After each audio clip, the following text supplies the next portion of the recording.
Afternoon, everybody. Chris Webb, head of comms here. Delighted to have with me the Vice Chair, the Postal Executive, Mick Kavanagh. How you doing, Mick? Fine, thanks, Chris. Good to have you here, buddy.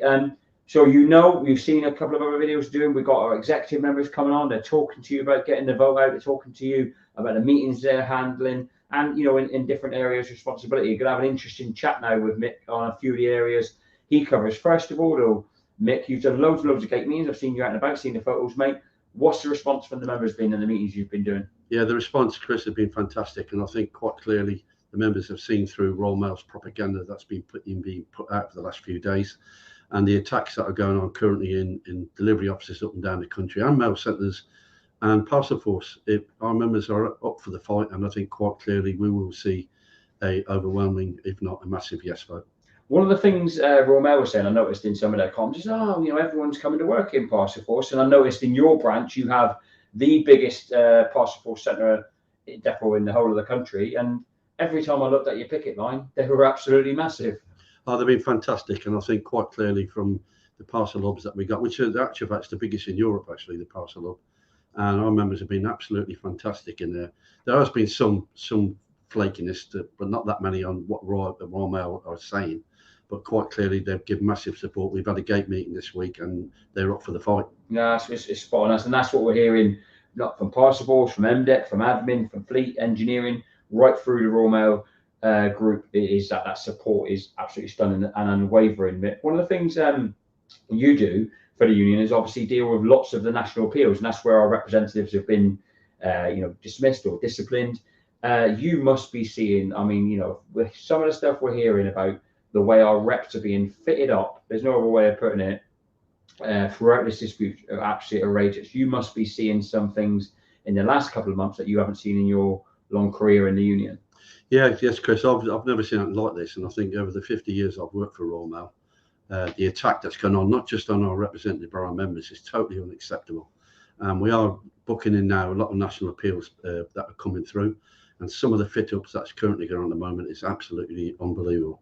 And like I say, I've never seen anything like this, and we will be supporting their members throughout the issues. And if, for example, under NAPs that they fail, I know the union are going to support employment tribunals, and I'll be making sure that their voices are heard, and we'll be given the 100% support in getting the representatives back to work. But it's also about our lay members as well, because quite clearly there is a massive attack, and some of the fit-ups are unbelievable.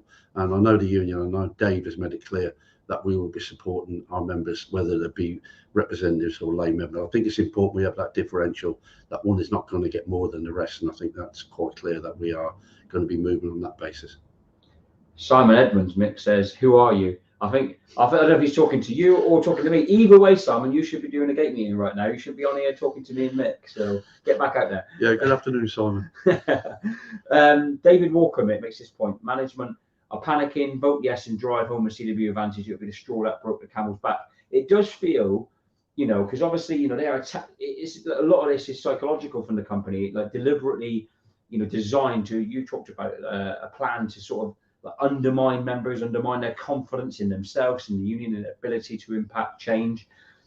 It seems a really deliberate tactic, but it does seem that we have, the select committee stuff, we have the second ballot going, we have the prospect that we might call further strike action out there. It does seem, you're looking at the media and they're starting to talk about Simon Thompson in a semi-past tense as well, speculation about his successors. It does seem that finally we've got the company in a position where there is a huge amount of pressure on them and change may happen at the top. How critical is it, and how much of a difference will this vote make? So, for example, I want to put something to you. How much difference is it if it's a 95% yes vote and a 75% turnout versus an 80% yes vote and a 50% turnout?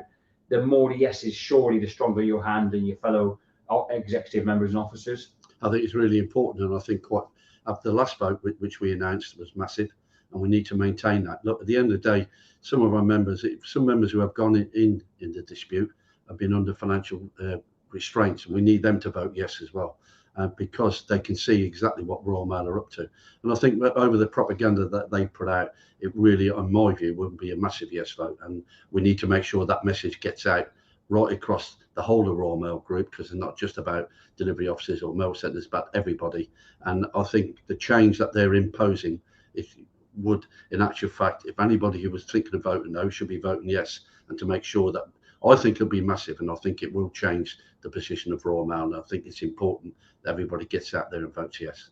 Thank you, Mick. Final message to the members, just a final G up really, and the importance of them voting, but also them convincing their colleagues to do the same. Yeah, they need to go back into the workplace, and if colleagues are being a bit flaky about it, they just need, I don't want to keep repeating myself, but you can see what's going on with Royal Mail, what they're introducing without any agreement. They're not even talking to representatives. And I deal with the Midlands, and some of the issues, the attacks that are going on there currently moment are outrageous. And we've got to, if that doesn't get people to vote yes, then God knows what we can to get people to vote yes.